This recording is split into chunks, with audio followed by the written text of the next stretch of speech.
एक दूर दराज और पुरसुकून सल्तनत में एक इंसाफ पसंद बादशाह हुकूमत करता था।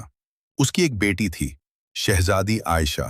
वो सिर्फ खूबसूरत ही नहीं बल्कि नरम दिल और बहादुर भी थी।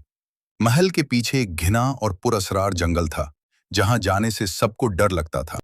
एक दिन महल के बाग में अचानक एक जख्मी कबूतर आ गिरा। शहजादी फौरन उसके पास पहुंची।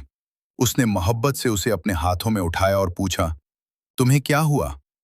कबूतर ने कमजोर आवाज में बताया कि जंगल का सुनहरी शेर खतरनाक नहीं, बल्कि वो खुद मुसीबत में है।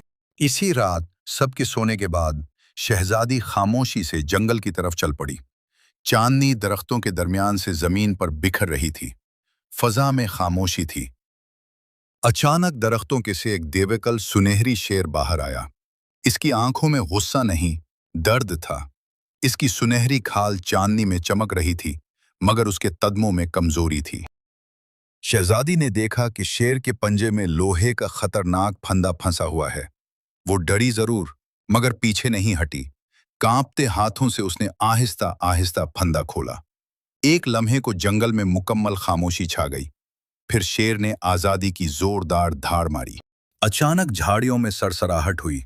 शिकारी मशलें लिए उनकी तरफ बढ़ रहे थे। खतरा करीब था, लेकिन इस बार शहजादी अकेली नहीं थी।